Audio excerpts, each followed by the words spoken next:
네, 이 시간 우리 주신 하나님의 말씀은 신명기 4장 15절부터 24절까지의 말씀, 구약성경 267면에 있는 말씀이 되겠습니다. 제가 요즘 우리 반주자들한테 상당히 감사하고 있습니다. 네, 이게 이렇게 왜 기도한다고 해서 항상 이렇게 업되는 건 아니거든요. 좀 다운될 때도 있습니다. 근데 마치 채찍질하듯이 육신의 힘이 없어도 영적으로 다운돼 있어서도 지금 미안해하지 않고 당연히 그래야지. 네, 좋습니다. 자, 15절부터 24절까지의 말씀 우리 한 절씩 교독하시고 맞아 24절 말씀은 한 목소리 합독하도록 하겠습니다. 제가 먼저 15절 말씀 읽겠습니다. 여호와께서 호렙산 불길 중에서 너희에게 말씀하시던 날에 너희가 어떤 형상도 보지 못하였은즉 너희는 깊이 삼가라. 그리하여 스스로 부패하여 자기를 위해 어떤 형상도라든지 우상을 새게 만들지 말라.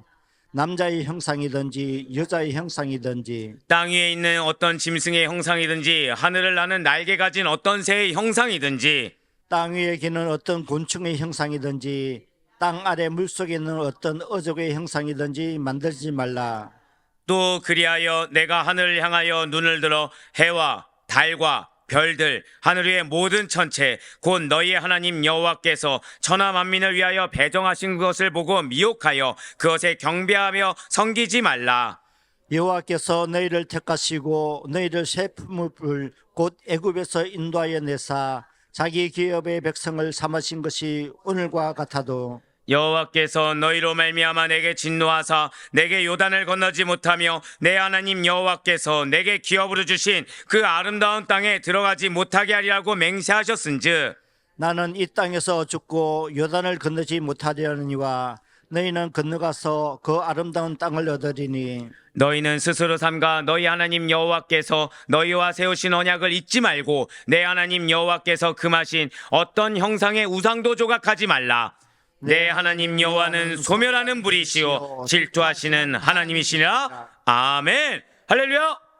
네오드 변화시 살아있는 주님의 말씀의 은혜를 사모함으로 말미암아 이렇게 하루의 시작을 우리가 말씀과 기도를 하는 것을 주께서 기쁘게 여기시사 자 절대 한번 크게 고백하실게요. 말씀을 허락하십니다. 예, 그렇습니다. 나에게 말씀을 주신다. 이 말씀이 어제 뭐라고 말씀드렸죠? 명령이라고 말씀드렸습니다. 명령은 지켜야 될 자들에게, 지킬 만한 자들에게 주신 것이 명령입니다. 즉 그것을 들을 수 있다는 거, 그것을 허락하셨다는 것은 큰 은혜라는 것이죠. 바로 그것을 믿는 믿음으로 말미암아 나의 어떠한 영적 상태나 나의 어떠한 현재 나의 모습을 주님께서 알고 계셔서 말씀하신다. 그것을 믿는 믿음으로 말미암아 이렇게 새벽 기도에 함께 하신 우리 모든 성도님들을 주님을 환영하고 축복합니다. 자, 우리 이 새벽에 모세오경의 마지막 권, 바로 신명기를 통해서 은혜 받는 귀한 시간을 가지고 있어요. 자, 신명기는 총 34장으로 되어 있다고 말씀드렸습니다. 크게 두 가지로 나눈다고 말씀을 드렸어요. 자, 1장부터 몇 장까지라고요? 맞습니다. 30장까지가 모세의 고별 설교고, 그리고 31장부터 34장까지가 모세의 죽음. 정확히는 이게 중요해요. 출애굽 시대를 마감하는 모세의 죽음에 대해서 기록하고 있어요. 그것이 왜인지, 왜 출애굽 시대를 마감하는 모세의 죽음이라고 했는지는 오늘 또 나오게 됩니다.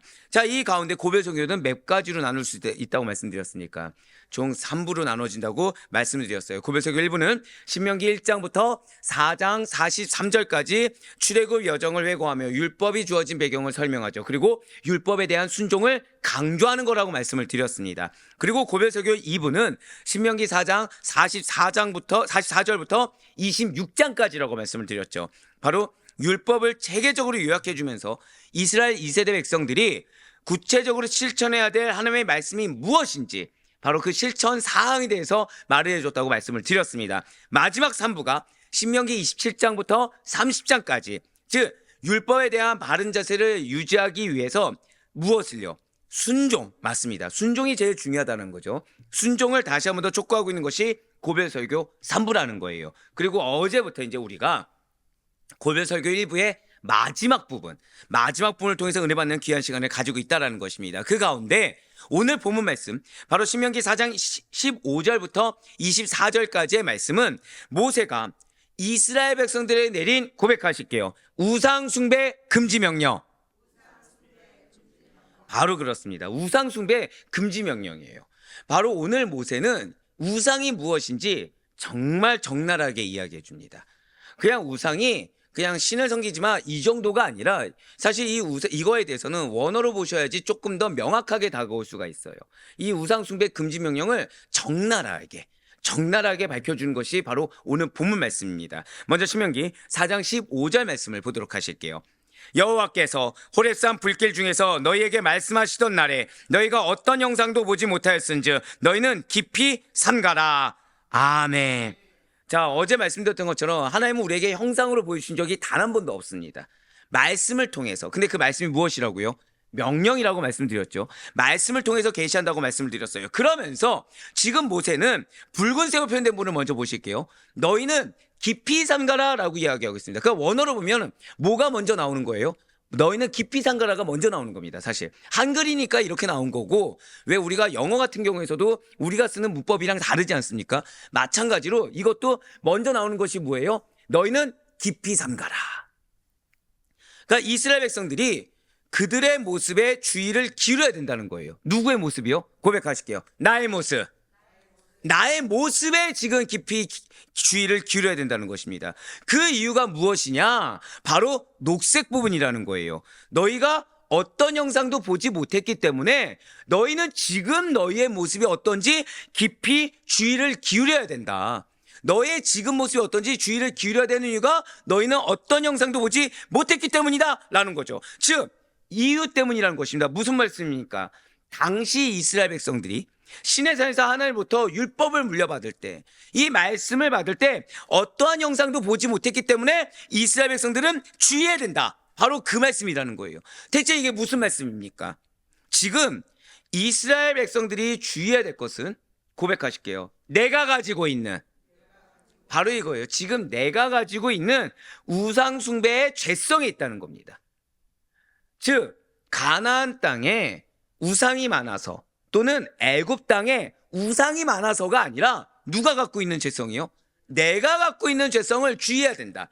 그래서 나의 모습에서 우상 숭배의 모습이 나오는지, 나의 어떠한, 이미 그래서 이 전부터 하나님이 우리의 뭐를 주의하라고 했어요? 말, 표현. 이게 내가 우상 숭배를 섬기고 있는, 우상을 숭배하고 있는지 아닌지를 드러내 보인다는 겁니다. 즉 나의 말을 통해서, 나의 어떤 표현을 통해서 내가 지금 누구를 섬기고 있는지가 드러난다는 거예요. 그래서 주의해야 된다는 겁니다. 한 번 더 고백하실게요. 말을, 표현을 주의해야 합니다. 지금 그 얘기하고 있는 거예요. 내 모습을 살펴봐야 된다. 내 모습을 주의해야 된다는 거죠. 언제든지 이스라엘 백성들은 하나님을, 자, 근데 이게 여기서 무서운 게 생겨요.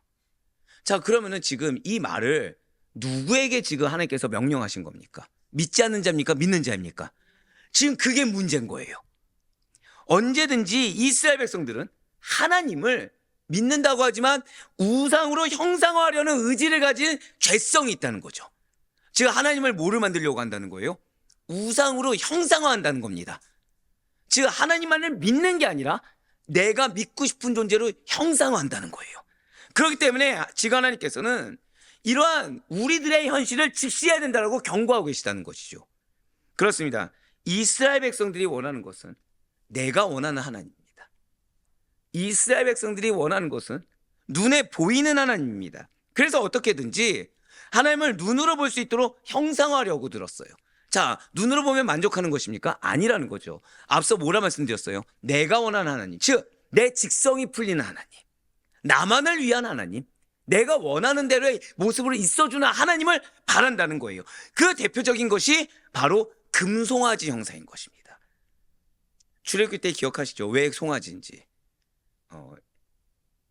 누군가는 고개를 끄덕거렸고 누군가는 무엇이었지? 네, 영상을 통해서 다시 보세요. 이거 설명이 길어집니다 오늘. 자, 진실로 하나님께서 불 가운데 당신을 계시하셨습니다. 이것은 잊지 마셔야 돼요. 하나님은 불이시다, 이게 아니에요. 한번 고백하실게요. 하나님은 살아계십니다. 그걸 보여준 거예요. 하나님은 살아계시다는 걸 보여준 것이 당신의 형상을 보이고자 함이 아니었다라는 거죠. 따라서 이스라엘 백성들은 잘 기억하셔야 됩니다. 결코 이러한 인격적인 관계, 즉 살아계신 하나님과 그의 백성의 인격적인 관계를 비인격적인 관계로 전락시켜서는 안 된다는 것입니다. 사랑하는 성도 여러분들, 우리가 올바른 믿음 가운데 서 있어야 되는 이유가 바로 이겁니다. 우리는 내가 하나님을 믿는다고 하지만 이것이 어쩌면 하나님을 믿는 것이 아니라 불신앙일 수 있다는 사실을 우리는 생각하지 않습니다. 근데 중요한 것은 내가 믿고 싶은 하나님대로 믿는 것은 이건 나의 연약함이나 몰라서라고 얘기한 것이 아니라 지금 무엇을 하고 있다고요? 인격적인 관계를 비인격적인 관계로 전락시키는 죄가 된다는 거예요. 즉 나도 모르는 사이에 나는 무엇을 짓고 있습니까? 죄를 짓고 있다는 거죠. 그래서 하나님께서는 특히나 우상이 만연해 있는 가나안으로의 입성을 눈앞에 두고 있는 이스라엘을 향해 특히나 이 땅 가운데 우상이 만연해 있고 또한 이 땅 가운데 자 우리가 지난 주일날 사두개인에서 들었을 때 솔직하게 여러분들 어떻게 회개가 되셨습니까? 아니면은 나랑 상관없는 얘기였습니까? 회개가 되죠. 왜냐면 내가 사두개인인 거예요. 그런 우리들 즉 말씀을 제대로 듣지 않으면 내가 지금 우상을 섬기는지 안 섬기는지도 모를 정도로 우상이 만연해 있는 현실의 우리들을 향해 이 사실을 강하게 경고하고 계시다는 거죠. 한번 고백하실까요? 인격적인 관계를 비인격적인 관계로 전락시켜서는 안 됩니다. 이걸 기억하셔야 된다는 거예요. 내가 원하는 대로 산다는 것은 나로 하여금 나는 지금 지옥 가도 좋습니다라고 얘기한 거랑 동일합니다. 죄송하지만. 왜냐? 나는 지금 하나님을 어떻게 하고 있어요? 경홀히 여기고 있거든요. 나는 지금 하나님을 무시하고 있거든요. 자, 성령 모독죄, 성령을 무시하는 죄 뭐가 되죠? 구원받지 못한다고 우리 이미 알고 있습니다. 그러니까 나도 모르는 사이에 그걸 짓고 있다는 거예요. 그렇습니다. 이스라엘 백성들이 오로지 간직해야 되고 오로지 마음에 품으며 그들이 지켜가야 할 것, 그들이 표현할 것은 하나님의 언약의 말씀뿐입니다. 진실로 하나님의 말씀은 하나님과 이스라엘이 인격적으로 연결되어 있다는 것을 보여준다는 거죠. 즉 나와 하나님이 인격적으로 연결되어 있습니다라는 걸 증거할 수 있는 것은 무엇밖에 없다는 거예요? 말씀밖에 없다는 거예요. 정확히는 말씀을 아는 것이 아니라 듣고 행하는 것. 즉 말씀에 순종하는 것만이 나와 하나님이 인격적으로 연결되어 있습니다라는 것을 증명한다라는 것이죠. 분명히 우상들은 인격적인 교통을 할 수가 없습니다. 하지만 하나님께서는 말씀을 통해 이스라엘과 그리고 여러분과 저와 인격적인 대화를 나누고 계시다는 거예요. 그래서 하나님께서는 어떠한 형상이든지 우상을 새겨 만들거나 또는 그 우상을 경배하지 말라고 명령하셨다는 것이요. 많은 분들이 이렇게 우상 얘기를 들으면 나와 상관없다고 생각합니다. 왜요? 나는 지금 하나님을 믿고 있고 나는 말씀을 듣고 믿고 있고 예수를 믿기 때문에 우상과 나는 상관이 없다고 여깁니다. 그렇지 않아요. 오늘 말씀이 우리가 얼마나 많은 우상에 노출되어 있고 우리가 얼마나 많은 우상을 섬기고 있는지를 증명해 줍니다. 자, 그 내용이 바로 신명기 4장 16절부터 19절까지의 말씀이 기록되어 있습니다. 그리하여 자, 첫 번째부터 나와 있죠. 스스로 뭐 했다고요? 부패, 누구를 위해? 우리가 자기 부인해야 되는 이유를 처음부터 얘기해 주고 있어요. 나를 위해 산다. 나를 위한 말을 한다. 내가 내 감정대로 직성대로 내 계획대로 말을 내뱉는다. 이거 다 뭐예요? 주님, 나는 부패해 있습니다. 고백하는 거예요. 주님, 나는 부패해서 나를 위한 말을 하고 있습니다. 나를 위한 생각을 하고 있고 나를 위한 행동을 하고 있습니다. 증명하는 거예요. 그럼 나는 지금 우상을 숭배하는 겁니까? 안 숭배하는 겁니까? 숭배하고 있다는 겁니다. 계속해서 볼게요. 어떤 형상대로든지 우상을 새겨 만들지 말라. 남자의 형상이든지 여자의 형상이든지 땅 위에 있는 어떤 짐승의 형상이든지 하늘을 나는 날개 가진 어떤 새의 형상이든지 땅 위에 기는 어떤 곤충의 형상이든지 땅 아래 물속에 있는 어떤 어족의 형상이든지 만들지 말라. 또 그리하여 내가 하늘을 향하여 눈을 들어 해와 달과 별들 하늘 위의 모든 전체 곧 너희 하나님 여호와께서 천하 만민을 위하여 배정하신 것을 보고 미혹하여 그것에 경배하며 섬기지 말라. 아멘. 뒤에 나오겠지만 지금 이 말씀은 고백하실게요. 옛 모습을 버려야 합니다. 정확히는 그 뜻입니다. 옛 성품, 옛 모습, 옛 익숙한 습관들을 다 버리라는 것입니다. 자, 지금 이스라엘 백성들에게는 그럼 옛 모습이 어디 모습입니까? 출애굽이죠. 애굽에서의 모습을 버려야 된다는 거예요. 자, 바로 여기에서 지금 하나님께서 금하신 여러 가지 형상 중에 자, 16절 말씀 한번 보여주실까요? 센스가 있어요. 지금 붉은색으로 안 했는데도 계속 보여주고 있었어요. 자, 지금 제일 먼저 나온 게 남자의 형상이든지 여자의 형상이든지가 나와 있어요. 자, 하나님께서 금하신 여러 가지 형상 중에 남자 형상과 여자 형상이 먼저 나와 있습니다. 근데 제가 지금 이 모습은 애굽의 모습을 버리라는 거였죠. 여러분도 혹시 애굽의 우상 중에 이런 남자 형상, 여자 형상이 있을까요, 없을까요? 제가 질문 드릴 때는 항상 뒤에 답이 있습니다. 자, 사실은 그걸 발견하기가 쉽지가 않습니다. 왜냐하면 애굽은 보통 자연과 동식물을 섬기거든요. 근데 이렇게 말씀하신 데는 이유가 있다는 거예요. 그것은 인격체이신 하나님을 가장 손쉽게 표현할 수 있는 것이 먼저는 사람이기 때문입니다. 즉, 사람을 우상할 수 있다, 없다? 있다는 거예요. 자, 그러면 나를 우상할 수 있습니까, 없습니까? 있다는 거예요. 우리가 알게 모르게 사람을 하나님보다 더 따를 수가 있습니다. 우리가 알게 모르게 나를 하나님보다 위의 존재 놓을 수가 있다는 거죠. 그리고 또 하나가 있어요. 이스라엘 백성들이 장차 들어갈 가나안 땅에서 섬겨지던 우상 가운데 가장 대표적인 것이 여러분들이 잘 아는 바알과 아세라가 있습니다. 그런데 바알은 남자 형상을 하고 있습니다. 정확히 말하면 남자가 탈을 쓴 형상이에요. 그러니까 많은 분들이 소의 머리라고 생각하시잖아요. 근데 이거는 좀 이제 히타이트 쪽부터 해가지고 이 바알에 대해서 연구를 해봐야 아는 건데, 소머리를 가진 남자가 아니라 신이 남자 형상에서 소머리를 쓴 겁니다. 이 차이가 있어요. 자, 애굽은 예를 들어서 죽음의 신이 있습니다. 또 이게 이름 말씀드리면 그것만 기억하실까봐 새 뭐라고 하는데, 네, 또 찾아보지 마시고. 그러면은 개의 형상을 하고 있어요. 개의 형상. 예, 그러면은 거기는 개의 탈을 쓴 걸까요? 말 그대로 개의 형상일까요? 개의 형상입니다. 이 차이가 좀 있어요. 이럴 때만 초롱초롱 하셔가지고 지금 말씀을 전할 때보다 이런 우상 얘기하고 막, 야, 이래서 제가 아는 것도 얘기를 안 드립니다, 제가. 자, 그러면 아세라 우상은 무엇의 형상을 했을까요? 여자 형상이에요. 즉, 지금 이 말씀이 의미하는 바는 좀 크죠.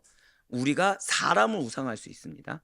나를 우상할 수 있습니다. 또한 너희들이 들어갈 가나안은 이런 형상들이 있다라는 거예요. 비록 사람이 하나님의 형상과 모양대로 지음을 받은 것은 맞습니다. 하지만 사람이 곧 하나님은 아니라는 것이죠. 더군다나 나무나 돌로 새긴 모양은 결코, 기억하실게요, 인격을, 그걸 기억하셔야 돼요. 우리가 신앙생활 할 때 가장 중요한 건 인격적인 교제입니다.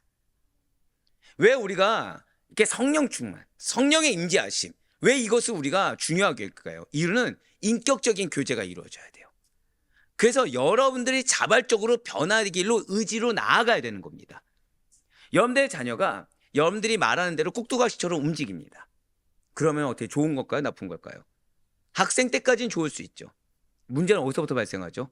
장성에서 사회생활 했을 때, 한 명의 객체로 활동했을 때부터 이제 문제가 생깁니다. 왜요? 어떤 것도 스스로의 의지로 할 수가 없게 됐거든요. 마찬가지죠.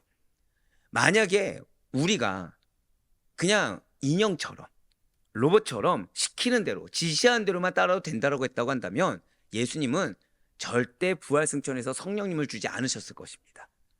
근데 주님께서는 인격적인 교제를 원하셨어요. 자발적으로 믿고 순종하기를 원하셨습니다. 자발적으로 방종하는 것이 아니라 자발적으로 믿고 따르기를 원하셨다는 것이죠. 그렇기 때문에 어떠한 우상도, 자, 내가 나를 우상으로 삼았어요.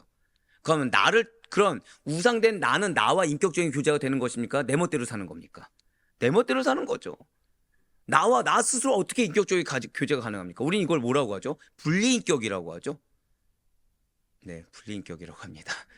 자, 그러면 이러한 친구는 문제가 있을까요, 없을까요? 여러분들, 분리인격 하니까 어려운데, 다중인격자. 예, 갑자기 이해가 되시죠? 다중이가 있다고 한번 생각해 보세요. 여러분들, 직장에 다중이가 있는 겁니다. 아침에는 막 웃으면서 떠들면서 얘기하더니 갑자기 1시간 뒤에 갑자기 저한테 막 욕을 하는 거예요. 자, 이유도 없습니다. 자기 원래 싫었다는 거예요. 그러다 1시간 뒤에 갑자기 울면서 다가오는 겁니다. 울면서 다가오는 거예요. 그분과 어떻게 인격적인 교제가 가능합니까, 불가능합니까? 불가능해요. 불가능합니다. 하나님의 초월성과 무한성을 유한한 한 개체에 담아보려고 하는 이러한 시도들은 결국 인간의 극도로 타락한 영적 지식과 무엇인가에 의존할 수 없는 나약한 인간의 모습을 드러낼 수밖에 없다는 사실을 기억하셔야 된다는 것입니다. 우리가 물질에 의지한다. 물질에 의지하는 것은 결국 나의 나약함과 완악함만 드러낼 뿐이고, 우리가 사람의 무엇에 의지한다, 인간의 어떠한 판단에 의지한다는 것은 결국 나의 타락성만을 드러낼 수밖에 없다는 것이죠.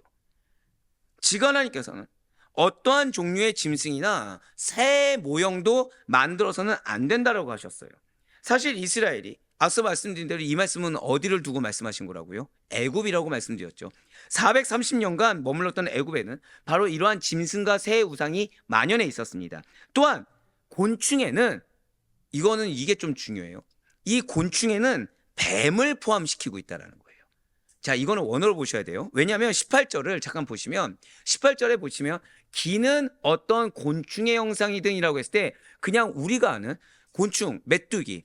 자, 우리가 애굽에서 저주받았을 때 메뚜기, 뭐 황충 이런 것들 있잖아요. 기어다닙니까? 뛰어다닙니까?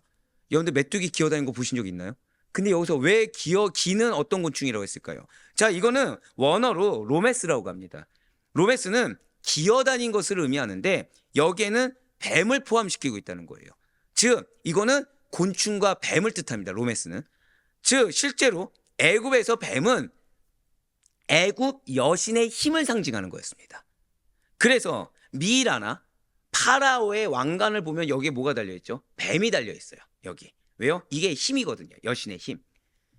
야, 두 번째 초롱초롱이 보이네요. 자, 이런 내용에서. 네. 그렇기 때문에 지금 18절과 17절에서 나와 있는 경고는 한마디로 한번 고백하실까요? 옛것을 다 버리라. 바로 그거예요. 애굽에서의 기억 속에 남아있는 것들, 그러니까 머릿속에 있는 것조차도 다 버리라는 거예요. 그냥 너희들이 생각했을 때 이 애굽에 이런 건 유용하지 않으니까 다 버리라는 거예요. 애굽에서 내가 얼마나 그걸 고생했나 다 버리라는 거예요. 애굽에서 내가 지금 이런 것들은 좋았다 다 버리라는 거예요. 경고입니다. 그리고 19절의 경고는 천하만민을 위해서 하나님께서 하늘의 해와 달과 별들과 심지어 하늘의 무리들까지도 일반 은총으로 다 배분해 놓으셨기 때문에 하나님 대신에 어떠한 형상을 만들어 놓고 그 앞에 절대적인 순종을 바치는 경배를 드려서는 안 된다. 자, 경배가 무슨 의미를 갖고 있다고요? 절대적인 순종을 바칩니다. 이게 의미가 담겨 있다는 거예요. 즉 내가 하나님보다, 하나님 믿는다고 하지만 내 이 마음의 자리에 돈을 잡았어요. 그 하나님 이거 어떻게 여기신다고요? 돈에게 절대적인 순종을 바치는 경계를 벌렸다. 이렇게 받아들이신다는 거예요.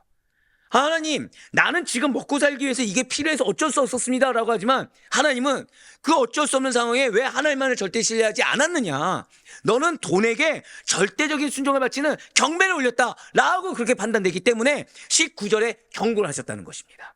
그리고 모세는 이스라엘 백성들에게 이 우상 숭배 금지 명령을 내리면서 가나안에 들어가지 못하는 자신의 운명과 비교하면서 설명하기 시작했다는 거죠. 그 내용이 신명기 4장 20절부터 22절까지의 말씀에 기록되어 있습니다.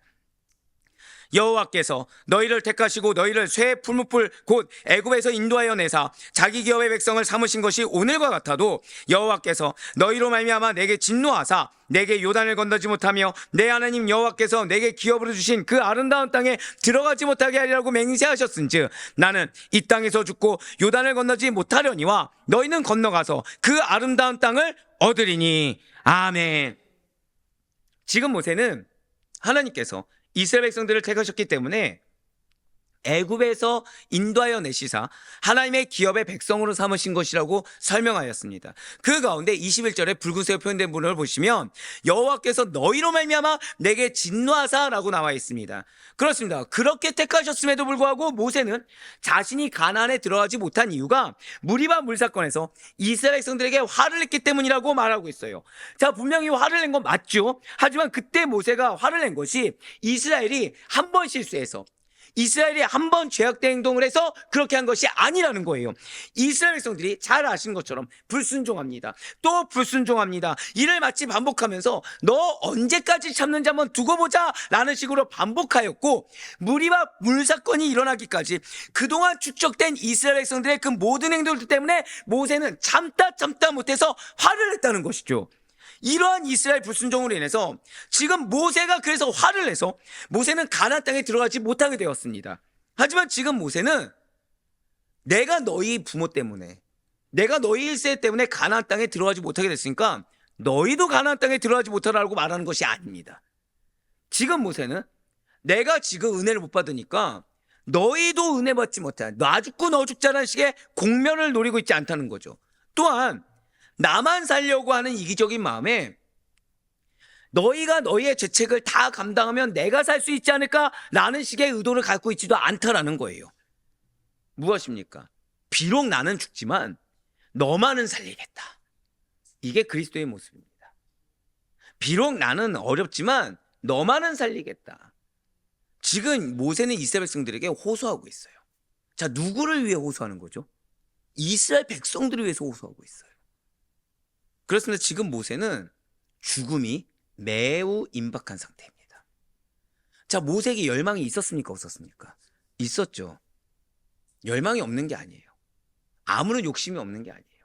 그럴 만해서 얘기할 수 있는 것이 아니에요. 지금 엄청난 사랑이고 엄청난 자기 희생입니다. 지금 너무 간절하게 얘기하고 있죠. 그러한 자신의 죽음과는 달리 이스라엘 2세대 백성들은 약속의 땅으로 건너갈 자들입니다. 22절을 다시 한 번 더 보시길 바라요. 지금 22절 말씀 다시 한 번 더 보시면 나는 이 땅에서 죽고 너희는 건너가서 그 아름다운 땅을 얻으리니 라고 붉은색으로 지금 표현되어 있습니다. 그렇습니다. 지금 모세는 왜 나는 죽어야 하고 이스라엘 백성들은 건너갈 수 있는지를 대조하면서 설명하였어요. 그러면서 이스라엘 백성들이 절대적으로 하나님의 거룩만을 나타내야 되고, 즉 이전의 모습과 달리, 이전의 1세대의 모습과 달리 너희만큼은 옛 모습을 다 버리고 제발 이렇게 출애굽을 했으면 제발 너희 1세대와는 달리 제발 좀 옛 모습 좀 다 버리고 하나님의 거룩만을 나타내며, 자, 버린 증거가 무엇이 나타난다고요? 하나님의 거룩만을 나타내며 하나님의 언약의 백성들로 살아가야 한다. 나는 못 들어가더라도 그것이 너희가 기업과 선물을 누리는 비결이다라는 것을 알려주면서, 자, 중요한 건 그 다음이에요. 그 약속의 땅에서의 삶을 인도해가는 모든 책임이 이스라엘 백성 너희에게 있다라고 강조하고 있다는 거예요. 즉 이미 말씀해 주셨고 이미 약속의 땅까지 밟았기 때문에 이 가운데에서의 삶, 이 가운데 한마디로 은혜를 받을 것인지 징계를 받을 것인지 그 책임 누구에게 있다는 거예요? 고백하실게요. 나에게 있습니다. 나에게 있다라는 거예요. 바로 신명기 4장 23절과 24절의 말씀 보시겠습니다. 너희는, 그래서 첫 번째가 뭐예요? 스스로 삼가. 자, 지금 앞서 이 스스로 삼가라는 걸 보셨습니까? 못 보셨습니까? 처음에 지금 너희는 깊이 삼가라. 오늘 했던 내용입니다. 지금 갑자기 처음 보신 것처럼 보셔서, 네, 오늘 처음 말씀 시작해서, 자, 지금 4장 15절에서 첫 번째가 무엇이었죠? 너희는 깊이 삼가라 라고 하면서 지금 또다시 이제 무엇을 얘기해요? 출애굽의 걸 다 버려야 돼. 이제 가나안 땅에서 삶을 이야기하면서 제일 첫 번째가 뭐예요? 너희는 스스로 삼가라. 지금 모세는 다른 주변 환경에 대한 경계보다도 먼저 한번 고백하실게요. 스스로를 경계하라. 예, 이것은 모든 패역한 행동들이, 모든 우상을 숭배하는 그런 행동들이 어떠한 환경보다도, 어떠한 누구 때문보다도 나 스스로의 죄성에서 비롯되기 때문에, 그래서 지금 스스로 삼가야 된다는 거예요. 한마디로 이거죠. 자, 기업을 밟았습니다. 자, 이걸 끝나길 원하십니까? 아니면 산물을 얻길 원하십니까? 그거예요. 정말 너희 산물을 얻길 원하면 스스로 삼가야 돼. 너희가 기업을 얻었다, 기업을 밟았다가 아니라 기업을 얻길 원한다고 한다면 스스로 삼가야 돼. 하나님의 거룩만을 나타내야 돼. 자, 마음에 어려움이 있을 수 있죠. 자, 예를 들어서 지금 요단 동편 땅에 기업을 얻은 자들이 있습니까? 없습니까? 2지파 반이 얻었죠. 근데 이들 지금 전쟁이 끝났으니까 다른 지파를 위해서 전쟁을 해줘야 됩니까? 해줘야 되죠. 그때 마음에 억울함이 들까 안 들까요? 억울함이 들죠. 나는 이미 2번의 정복전쟁 내가 해서 내가 얻었는데 왜 또 이거 해야 돼? 억울한 마음이 들겠죠. 왜 나만 이런 대접 받아야 돼? 왜 나만 더 희생해야 돼? 마음 들죠. 근데 뭐 하라는 거예요? 스스로 삼가라는 거예요. 판단하지 말라는 거예요. 너희가 지금 그 정복전쟁을 승리한 거는 너희가 잘해서가 아니라 내가 준 선물이기 때문에 스스로 삼가서 순종하지 아니하면 밟는 거에서 끝나, 이겁니다. 경고죠. 그렇습니다. 인간은 다른 어떤 이유가 아니라 인간이 중심된 그 부패한 이기심의 산물로서 우상을 만들어버리는 겁니다. 자, 아까 만약에 두 지파반이 스스로 상가지 않았어요. 마음 가운데 아니 왜 내가 난 이렇게 해서 이렇게 이미 얻었는데 왜 내가 해야 돼? 이거 우상을 지금 섬긴 건가요? 안 섬긴 건가요? 섬겼어요. 무슨 우상이냐? 내 생각을 우상으로 만든 거예요. 하나님 말씀보다 내 판단을 우상으로 만든 거예요. 즉 나를 우상으로 세워버린 겁니다. 그러면서 24절에 이스라엘 백성들이 결단코 우상을 만들지 말아야 하는 이유가 나와 있어요. 아니 24절에 어떤 말씀이었습니까? 내 하나님 여호와는 소멸하시는 분이요 질투하시는 하나님이시니라. 고백하실게요. 하나님의 성품, 이거는 하나님의 성품이십니다. 즉 하나님에 대해서 소멸하는 불과 질투하시는 하나님으로 소개하고 있어요. 그렇습니다. 하나님의 백성 이스라엘이 범죄할 경우에는 하나님의 거룩하신 영광이 그것을 용납하실 수가 없습니다. 자, 어제 말씀드렸죠. 거룩함 때문에 우리가 죄를 짓지 말아야 되는 것이라고. 거룩함 때문에 하나님의 영상을 우리가 볼 수가 없는 걸 말씀드렸습니다. 그렇기 때문에 하나님의 영광을 상징하는 이 불이 심판의 불, 우리를 소멸하는 불이 될 수가 있다는 거예요. 우리가 죄를 지으면 하나님은 그 거룩한 당신의 속성에서 죄를 용납할 수가 없습니다. 그래서 당신의 살아계심을 나타내는 불이 우리에게는 아이러니하게도 안타깝게도 소멸하는 심판의 불이 될 수가 있다는 거예요. 또한 하나님의 질투라는 것은 우리가 일반적으로 쓰는 부정적이고 죄악된 감정이 포함된 질투가 결코 아닙니다. 하나님의 거룩에서 비롯되는, 한번 고백하실게요. 질투는 의를 향한 능동적인 열정입니다. 이거예요. 질투가 뭐라고요? 의를 향한 능동적인 열정이 바로 질투입니다. 그렇기 때문에 우상을 인정하는 것 자체가, 우상을 만드는 것 자체가 이러한 거룩하신 하나님을 거부하고 부정하게 하는 것이며, 이 경우 하나님께서는 당신의 거룩을 지키기 위한 열정으로 이스라엘을 소멸시킬 수가 있다는 거예요. 자, 이렇게 하나님께서는 철저하게 우상 숭배를 금하고 계십니다. 자, 그런 이유로 기독교는 매우 비관용적이다. 목회자가 복음만을 선포하잖아요. 그러면 항상 따라다니는 꼬리표가 있습니다.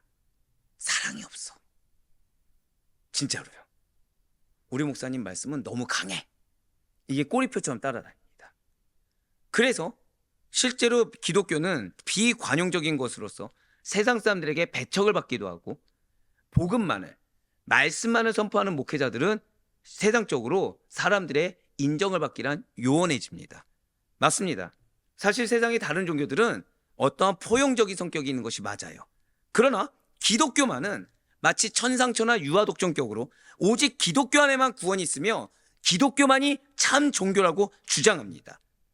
더불어서 말씀은 우리 인간들을 죄인으로, 그래서 그 죄된 인간이 어떻게 하면 구원받을지를 얘기했고, 우리의 삶이 성화의 삶이기 때문에 끝까지 회개해야 됩니다 라고 말을 하고 있다는 거죠. 즉 어떤 인간적인 것보다 뭐가 중요하다고 얘기해요? 신본주의가 중요하다고 얘기합니다. 인간적인 것을 버려야 된다고 이야기하는 것이 실제 말씀이 맞다라는 거예요. 그리고 우리는 이 사실을 부인하지 못합니다. 그러나 이는 잘 정립해 놓으시면 좋을 것 같아요. 기독교가 사랑이 없는 종교이기 때문에, 기독교가 비관용적인 종교이기 때문에 결코 아니라는 거예요. 사랑을 부르짖습니다. 누구든지 예수 그리스도를 구주로 믿고 회개하기만 하면 구원을 얻을 수 있다라고 하는 기독교만큼 관용적인 종교도 없다라는 거죠. 그러나 인간적인 어떠함을 인정하지 않는다고, 사실은 그 내면에 있는 어떠한 탐욕과 불안정한 자아를 인정해주지 않는다고 해서 비관용적이다, 사랑이 없는 종교다라고 폄하하는 것은 옳지 않다라는 거예요.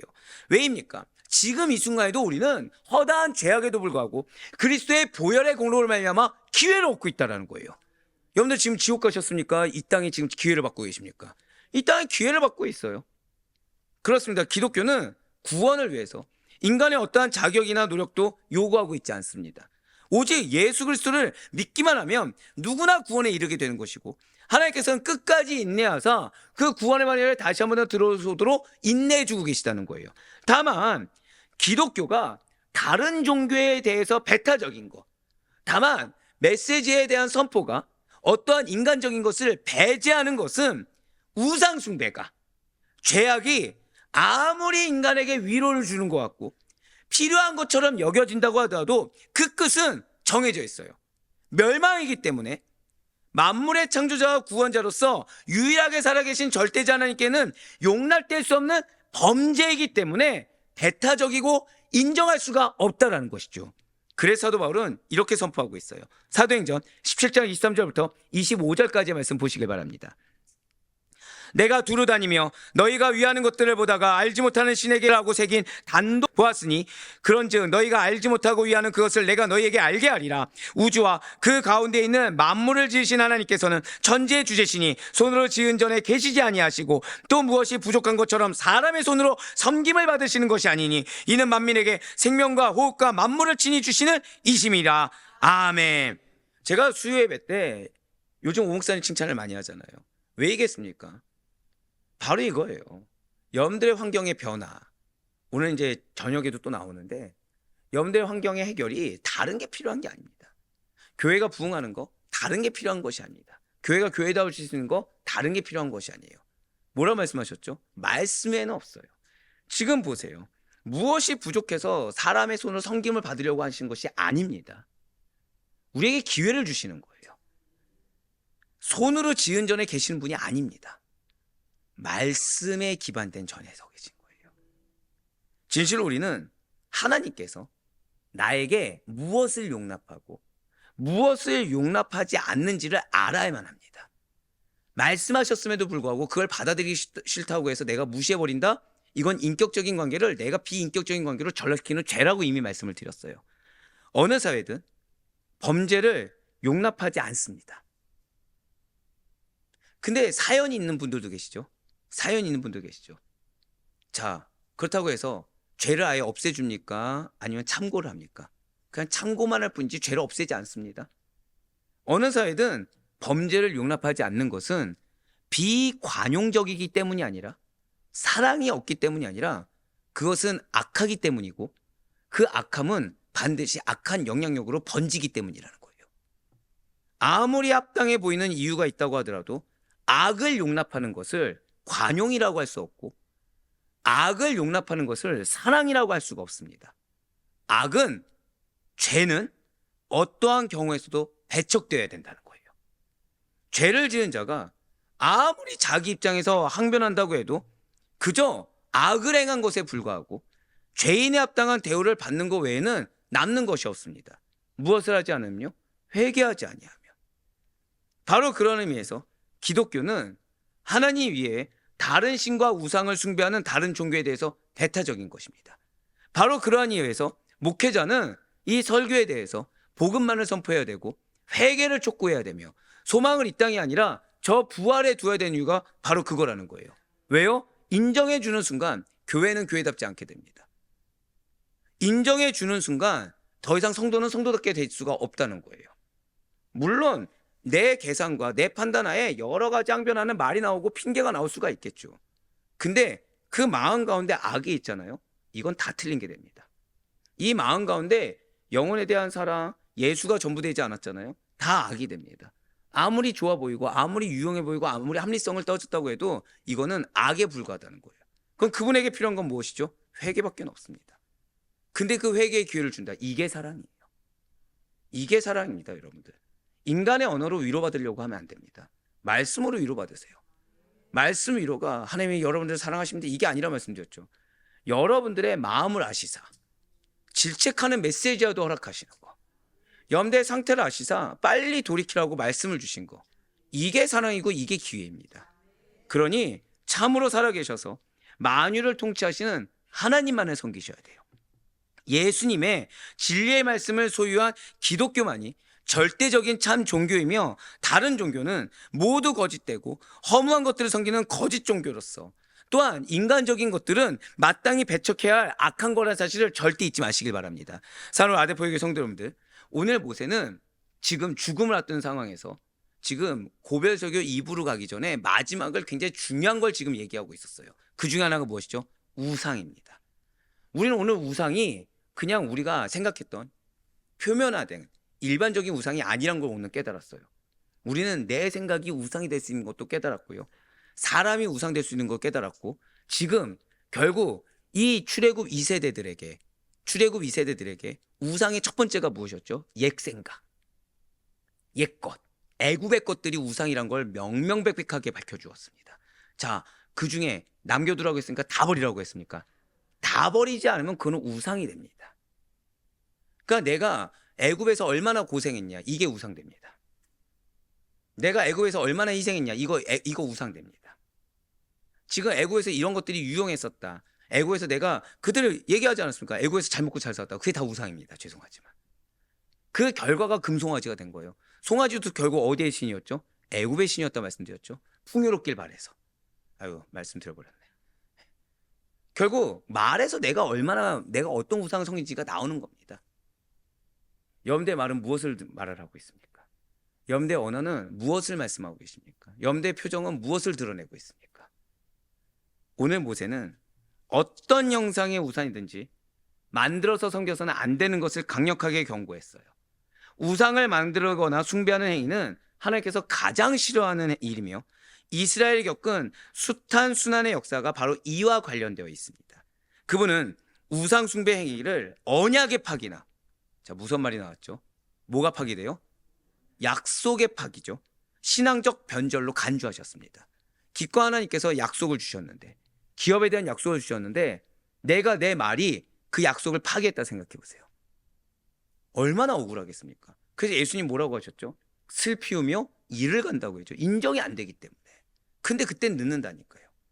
그리고 이에 대해 가차없이 형벌하신 것을 우리는 성경에서 보고 또 알고 있습니다. 오늘의 교회들은, 그리고 성도님들은 이러한 우상이 나와는 무관하다라고 함부로 판단하며 방심해서는 안 됩니다.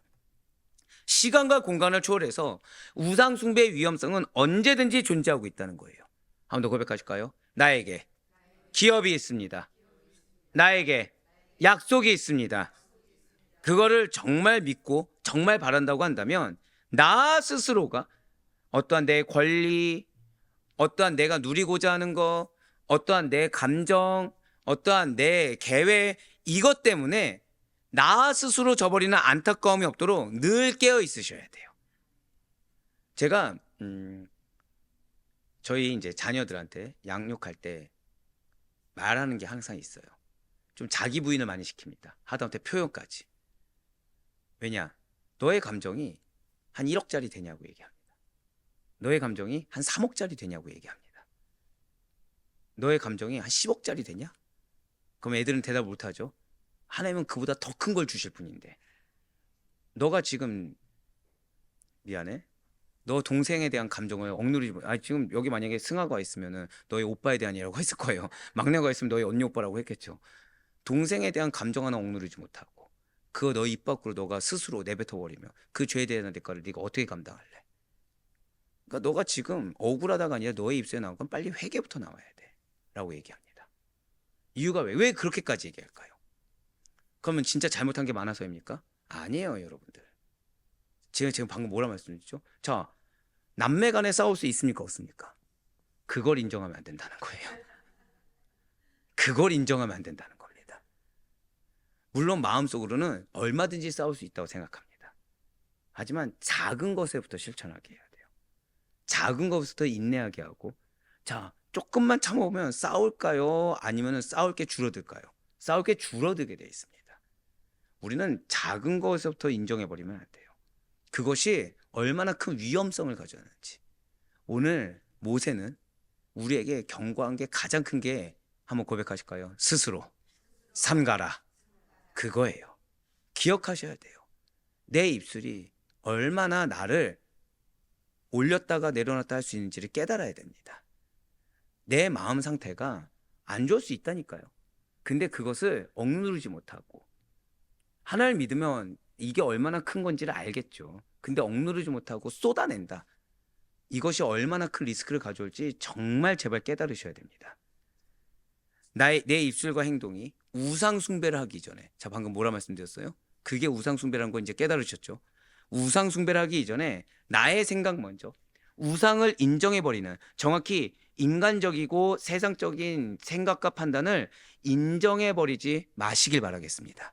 반드시 깨어 있어야 돼요. 우리는 나도 모르는 사이에 바알과 아세라 신상을 스스로 만들어 섬길 수 있음을 항상 인정하고 주의해야 됩니다. 그래서 인간의 기쁨이 아니라 하나님의 기쁨이 되는 자로서, 하나님께서 약속을 성취하는 자로서 서 있을 수 있는 우리 모두가 되시길 간절히 소망하겠습니다. 그러니 바라보기는 우리 또한 비록 형상으로 된 우상은 아닐지라도 눈에 보이지 않는 수많은 우상을 섬길 수도 있다는 사실을 인정하는 가운데 오늘 하나님의 말씀을 기억하셔서 스스로 상가는 어떠한 무엇보다도 나 스스로의 마음을 상가고 내 입술을 상가고 그 가운데 나의 옛 모습을 다 깡그리 버려버리는, 그래서 혹시라도 태어났을 때는 뭘 해야 돼요? 즉시로 회개할 수 있는, 그래서 그러한 자에게 지켜보신 하나님께서 하나님의 은혜를 온전히 충만하게 내려주는 철저하게 자기 부인데 우리 모두가 될 수 있기를 주님의 이름으로 간절히 축원합니다.